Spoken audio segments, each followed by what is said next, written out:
बहुत बड़ी बड़ी चीजें आज इस्लामाबाद में हो रही हैं और अहम खबरें, बड़ी बड़ी खबरें वहां से निकल कर आ रही हैं। सबसे पहले मैं आपको ये बता दूं कि ईरानियंस ने पहले ही घंटे में एक बहुत बड़ी अचीवमेंट हासिल की है इस नेगोशिएशंस के अंदर। शायद मेरे ख्याल से अमेरिका से आने वाले वक्त को मालूम नहीं था कि ईरानियंस इतनी तैयारी के साथ आएंगे, और जो सरप्राइज ईरानी लेकर आए हैं यकीनी तौर पर जो अमेरिकन वक्त वहां पे पहुंचा है वो बहुत सीनियर लोग हैं और बहुत मंझे हुए लोग हैं वो भी, लेकिन वो हैरान है। ईरानियन वक्त ने पहले ही घंटे में, यानी मुज़ाकरात के पहले घंटे में क्या छक्का मारा, इसके ऊपर तफसीली बात करेंगे। इसके अलावा कुछ और खबरें हैं जो मैंने आपके साथ तफसीलन आज की वीडियो में शेयर करनी है। खासतौर पर ईरानियन प्लेन को नीचे उतारने के लिए कैसा फिल्मी अंदाज अपनाया गया, यह भी आपके सामने रखेंगे। इसके अलावा नाज़रीन, दो जासूस गिरफ्तार किए गए हैं जिनका इस पूरे प्रोग्राम को सबोटाज करने का इरादा था। वो क्या गेम प्लान के साथ आए थे, इसके ऊपर बात करेंगे। डोनाल्ड ट्रंप ने आज इस बारे में बता दिया कि वो क्या इस पूरी मीटिंग से एक्सपेक्ट कर रहे हैं, ये भी मैं आपके सामने रख दूंगा। इसके अलावा नाज़रीन, मैं आपको ये भी बात बता दूं कि इस वक्त जो सूरत हाल है वो इस बारे में भी बड़ी अजीबोगरीब हुई है। लोग बहुत सारे सवाल कर रहे हैं कि जनरल आसिम मुनीर जो है, उन्होंने यूनिफॉर्म में क्यों इस्तकबाल किया ईरानियन वफ्द का, और सिविलियन कपड़ों में क्यों इस्तकबाल किया अमेरिकन वफ्द का। ये बहुत इस वक्त बड़ी बात की जा रही है। और नाज़रीन, ये भी मैं आपके सामने रखूंगा, किस मुल्क के जर्नलिस्ट बहुत कोशिश कर रहे थे यहां पर आने की, लेकिन उनको नहीं आने दिया गया, ऐन मौके पर उनको ब्लॉक किया गया है, उनकी पाकिस्तान में एंट्री बंद की गई है, और वो मुल्क भारत नहीं है, ये आपने ज़हन में रखना है। तो बहुत बड़ी बड़ी खबरें हैं। आपसे दरखास्त है कि चैनल को सब्सक्राइब जरूर कर लीजिए, घंटी का बटन भी जरूर दबा दीजिए ताकि हमारी आने वाली वीडियो जो है वो टाइमली आप तक पहुंच सके। एक सवाल उसी से आगाज करेंगे। व्हाट डू यू थिंक नाज़रीन, इस मुज़ाकरात का नतीजा क्या निकलेगा, या इस मुज़ाकरात को कौन जीतेगा? चले इस तरह से कर लेते हैं। Option 1 Iran, option 2 America. America को ज्यादा फायदा होगा। देखिए, दोनों ने जीतना तो दोनों, लेकिन फायदा किसको होगा अगर ये हो गए तो? नंबर 1 ईरान को ज्यादा फायदा होगा, नंबर 2 अमेरिका को ज्यादा फायदा होगा। तो ये जरा आपने मुझे कमेंट सेक्शन में जरूर बताना है। अच्छा नाज़रीन, इन सारी खबरों के बारे में बात करने से पहले एक चीज मैं आपको बता दूं। देखिए, आज पाकिस्तान के लिए बहुत इंपॉर्टेंट दिन है। पाकिस्तान की इज्जत में दुनिया भर में इजाफा हो रहा है। कोई बेवकूफी होगा जो आज पाकिस्तान के इज्जत के बारे में, या जो पाकिस्तान के लिए इतना बड़ा दिन है इसके बारे में कोई नेगेटिव बात करे और ये कहे कि नहीं नहीं नहीं, ये पाकिस्तान से ये नहीं होना। नहीं, अल्लाह ताला ने पाकिस्तान को आज भरपूर इज्जत दी है, और बहसियत पाकिस्तानी हम इज्जत को सेलिब्रेट भी कर रहे हैं, इसके ऊपर खुश भी हैं, और इसके ऊपर जश्न भी मना रहे हैं। लेकिन एक चीज आपने ज़हन में रखनी है, फिर मैं वो बात बता दूं, लेकिन इसका मतलब ये नहीं है कि ये गवर्नमेंट एक नंबर है। इसका मतलब ये नहीं है कि ये एस्टैब्लिशमेंट की मर्जी के बगैर आए हुए लोग हैं, या इसका मतलब ये नहीं है कि ये लेजिटिमेट तरीके से आए हुए लोग हैं। ये दो नंबर तरीके से आया हुआ रजीम है। ये एस्टैब्लिशमेंट की मर्जी के बिठाए हुए लोग हैं, और ये इमरान खान का मैंडेट छीने हुए लोग हैं। और मैं आपको ये भी बात बता दूं नाज़रीन, प्रोग्राम के आगाज में, वीडियो के आगाज में, कि इमरान खान का कद इतना बड़ा है कि वो इस पूरे मामले के अंदर जब ये सब मुल्क की इज्जत की बात हुई है तो उसने जलसा मंसूख कर दिया। जबकि दूसरी जानिब आप ये देखिए कि जब ओआईसी का यहां पर होनी थी मीटिंग, उसके लिए इन्होंने क्या धमकियां दी थी। तो ज़र्फ और कद का फर्क दोनों तरफ वाज़ेह है। अब आते हैं जरा असल खबर की तरफ। ईरान ने पहले घंटे नाज़रीन एक बहुत बड़ा काम किया, दो काम किए। एक तो उन्होंने ये काम किया कि उन्होंने अमेरिकन को हैरान किया, क्योंकि ईरानियन दो तैयारों के अंदर पाकिस्तान के अंदर आए हैं, और उन्होंने जब यानी तकरीबन बताया जाता है कि 71 के करीब लोग हैं। जो ऑफिशियल बातचीत करने वाले लोग हैं वो अलग है, इसके साथ स्टाफ है, और जिसके अंदर उनके सेंट्रल बैंक के हेड भी, और मतलब मुख्तलिफ क्लरिकल स्टाफ भी वो साथ लेकर आए। ये बात ये बताती है कि ईरानियंस बड़ी डिटेल के साथ छोटे से छोटे इशू को यहां पर बातचीत करके उसका हल लेकर जाना चाहते हैं, यानी कि वो बड़े जामे मुज़ाकरात करना चाहते हैं। जबकि जो अमेरिका की तरफ से टीम आई है उसमें तीन बड़े नाम है, आपको पता है, कुशनर है, विटकॉफ है और वेंस है। ठीक है, ये तीन बड़े नाम है वहां पर। और इससे ये पता चलता है कि जो अमेरिकन टीम है वो क्विक और जल्दी और बड़ा यानी एक छोटे मुज़ाकरा चाहते हैं, यानी कि फटाफट हल तलब मुज़ाकरा चाहते हैं। तो इन दोनों में फर्क है। जब उस तरफ की टीम का पता चला तो ऑब्वियसली अमेरिकन जो है वो इस पे हैरान हुए हैं।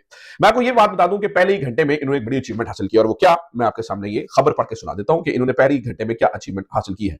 नाज़रीन, ये खबर मेरे सामने पड़ी है और इसके अंदर बताया जा रहा है, Iranian sources told routers that US has agreed, sorry Reuters, मेरे जैसा जर्नलिस्ट जब रूटर्स कहता है तो फिर कभी कभार कान भी खड़े होते हैं। बहरहाल ये रॉयटर्स है।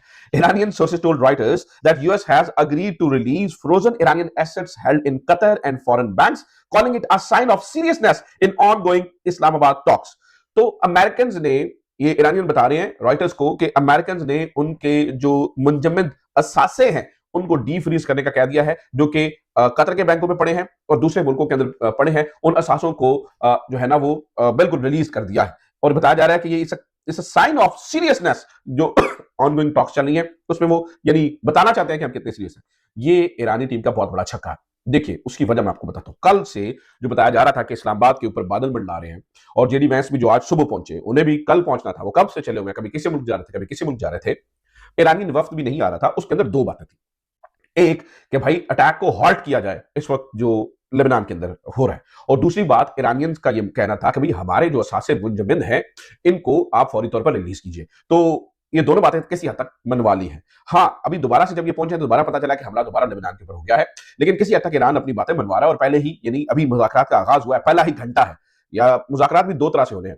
पहले आमने सामने ये लोग नहीं बैठेंगे, एक कमरे में अमेरिकन बैठे होंगे, एक कमरे में ईरानियंस बैठे होंगे, और जो मीडिएटर है यानी पाकिस्तान, इनके साथ बातचीत होगी। ये यहाँ का मैसेज उधर लेके जाएंगे, उधर का मैसेज यहाँ पर ले जाएंगे। जब कोई कॉमन ग्राउंड बन गई, बातचीत किसी तरफ जाती हुई नजर आई, तो ये जो वफ्द है ये आमने सामने बैठ जाएगा।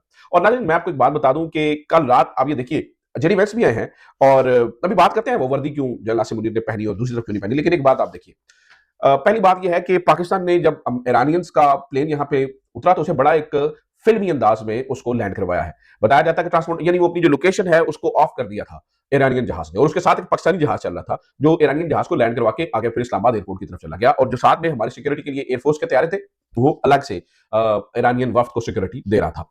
और जो जिस तरह से वो आए हैं नाज़रीन, ईरानियन जहाज के अंदर इन्होंने सीटों के ऊपर क्या किया हुआ था, मिनाब स्कूल की बच्चियों की तस्वीरें लगाई हुई थी और उनके बैग रखे हुए थे। और ये जो वफ्द है, इस सारे वफ्द ने काले लिबास ज़ेब-ए-तन किए हुए थे, यानी कि दुख और अफसोस, और यानी वो शहीदों का जो दुख है, वो गम है, वो साथ में मना रहे थे। और गालिबाफ ने तो एक तस्वीर भी जारी की, जो ईरानियन स्पीकर हैं, कि जब वो आ रहे थे तो अपने प्लेन में खड़े ईरानियन बच्चियों को, वो जो मिनाब स्कूल के अंदर शहीद हो गई, उनके सामने खड़े थे और बता रही थी कि ये मेरे हमसफर हैं। यानी ये ईरानी बच्चियां जब आज हम बात करने जा रहे हैं तो ये मेरे हमसफर। और जो ही ईरानियन प्लेन लैंड किया तो नाज़रीन, पाकिस्तान के बहुत सारे तजियाकारों ने इसे इस तरह से लिखा कि फातहीन आ रहे हैं, जंग के फातहीन आ रहे हैं। बहुत सारे तजियाकारों ने इसे इस अंदाज में लिखा है कि जंग के फातहीन आ रहे हैं। और इसमें कोई शक भी नहीं है कि बड़ी यानी आप इतने बड़े मुल्क के साथ, दो सुपर पावर्स के साथ लड़ते हैं, और at the end of the day आप एक निगोशिएशंस के लिए टेबल के ऊपर बैठते हैं, तो आप बहसीयत इक्वल बैठ रहे हैं। तो एक तरफ दुनिया भर की टेक्नोलॉजी थी, एक तरफ दुनिया भर का जंगी साजो सामान था, और दूसरी तरफ हौसले खड़े थे, दूसरी तरफ अज़्म खड़ा था, दूसरी तरफ शहादत का जोश और खरोश खड़ा था। बहरहाल इस बात को आपने ज़हन में रखना। आगे चलते हैं, खबरें चूंकि बहुत ज्यादा, तो मैं आज तजिया कम और खबरें हम जरा जो है वो ज्यादा डिस्कस करेंगे। अच्छा जी, खुफिया इदारों ने 2 जासूस गिरफ्तार किए हैं, जरा इस बारे में खबर सुन लीजिए ताकि आपको अंदाजा हो।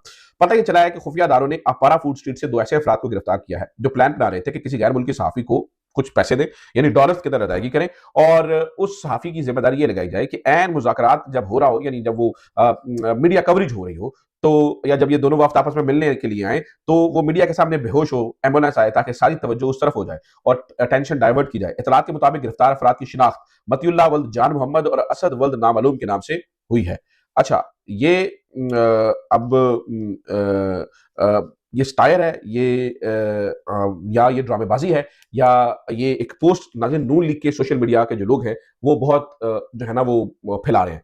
हाँ, और इसका मकसद ये लगता है कि किसी तरीके से यानी एक क्रिटिसाइज किया जाए सहाफियों को, यानी ये मतीउल्लाह जान और नाज़रीन असद तूर को जो है ना वो क्रिटिसाइज करने के लिए नून लीग की सोशल मीडिया सेल इस तरह की बातें फैला रहा है। अब ये गलती से नाज़रीन, ये नून लीग की जो सोशल मीडिया है सहाफियों को क्रिटिसाइज करने के चक्कर में एक केओस फैला रहे हैं कि शायद वाकईतन बहुत सारे लोग तो इसको पोस्ट को मजाक नहीं समझेंगे, बहुत सारे लोग जो है वो इस पोस्ट को इस तरह से समझेंगे कि शायद वाकई सच में ऐसा कुछ हो रहा है, और वो क्या करेंगे, वो एक क्योस फैलाने के अंदर वो जिम्मेदार बन जाएंगे। तो ये नाज़रीन एक बड़ी अफसोसनाक बात है, बहुत ही अफसोसनाक बात है जो ये ड्रामेबाजी की जा रही है, और खासतौर पर नून लीग की सोशल मीडिया को इससे बाज रहना चाहिए। बहरहाल ये बहुत अफसोस की बात है। आगे बढ़ते हैं, जनरल आसिम मुनीर जो है वो वर्दी पहन के क्यों मिले, और जो ईरानियन वफ्द है उनके साथ वर्दी, और जो आज अमेरिकन वफ्द आया उसके साथ सूट में क्यों मिले, तो इसकी भी जरा आप इतला सुन लीजिए। नाज़रीन, इसकी इतलात ये बताई जाती है क्योंकि देखिए ईरानियन वफ्द के अंदर ईरानियन कमांडर भी मौजूद थे, यानी फौजी कमांडर उनके साथ आए थे। तो ये एक एसओपी होता है कि जब आप फौजी कमांडर को मिलते हैं तो आप जो है वो वर्दी के अंदर मिलते हैं। बहुत सारे लोग ये कह रहे थे कि शायद ये भी जाहिर किया जा रहा है कि वो भैया हम आपके साथ फौजी ताल्लुकात भी चाहते हैं और उस लेवल पे भी मिल रहे हैं। बहुत सारे लोग कह रहे थे कि नहीं, इसका मतलब ये है कि फिर आप अमेरिका के साथ फौजी ताल्लुकात नहीं चाहते, तो क्या आप सिर्फ सिविलियन ताल्लुकात चाहते हैं। तो बहुत सारे लोग अपनी तरह से नाज़रीन इसका तज्जिया करते हुए नजर आ रहे हैं, लेकिन बहरहाल ये एक फैक्ट है, और ये ऐसा हुआ है कि वहां पर वो जो है वो वर्दी पहन के मिले हैं, और वहां पर जो है दूसरी तरफ जो है वो सिविलियन ड्रेस में मिले हैं। तो एक एक सेंस जो है वो अलग से गई है। ठीक है। अच्छा नाज़रीन, आगे चलते हैं और मैं आपको ये बता दूं कि किस मुल्क के जर्नलिस्ट को जो है वो यहाँ पर पाकिस्तान के अंदर अलाउ नहीं किया जा रहा है। बताया जा रहा है कि सहूनी मुल्क से सहाफ़ियों ने ये कहा कि हमें जाके इन मुज़ाकरात को कवर करना है और इसके लिए बहुत सारी कोशिशें हुई, लेकिन पाकिस्तान ने ऐन मौके के ऊपर आके जो है वो इसको मना किया है और उन्होंने नहीं आने दिया है। फिर मैं आपको नाज़रीन ये भी बता दूं कि इस मुज़ाकरात का क्या नतीजा निकलेगा, तो ट्रंप इसके ऊपर क्या एक्सपेक्ट कर रहे हैं, तो ये भी खबर सामने आई है। पता ये चला है कि ट्रंप ये कहते हैं, आज ट्रंप ने मीडिया से गुफ्तगू की है और उन्होंने कहा है कि 99% ऑफ इट कि ईरान जोहरी हथियार ना बनाए बस। अगर वो एटमी हथियार नहीं बनाता है तो that's it, 99% of it cover हो जाएगा। और वो नाज़रीन इस बात की गारंटी तो इस पूरी लड़ाई से पहले ईरान देने के लिए तैयार था और ये कह रहा था कि भाई हम यूरेनियम एनरिचमेंट नहीं करेंगे। वो तो पहले ही मान रहे थे। 7 साल तक का कम से कम वो मुआहदा करने के तैयार थे। तो अब आप ऐसा क्या करने के लिए जो है वो जा रहे हैं। तो ये भी नाज़रीन जो है वो बातचीत हुई है। और मैं आपको ये बात बता दूं नाज़रीन कि इस वक्त जो है वो पाकिस्तान सेंटर स्टेज बना हुआ है। कुछ ही देर पहले जेडी वैंस की मुलाकात हुई शहबाज शरीफ से और जो विजुअल्स दुनिया के सामने गए हैं वो बड़े पावरफुल हैं अगेन। और उनसे जो है वो दुनिया के अंदर पाकिस्तान का एक मुस्बत इमेज जो है वो गया है। मैं आपको ये भी बात बता दूं कि अभी कुछ देर पहले ये बताया जा रहा है कि ये बातचीत का जो है वो आगाज हो चुका है और पाकिस्तान जो है वो इसके अंदर एक की किरदार, एक की रोल जो है वो अदा करता हुआ नजर आ रहा है।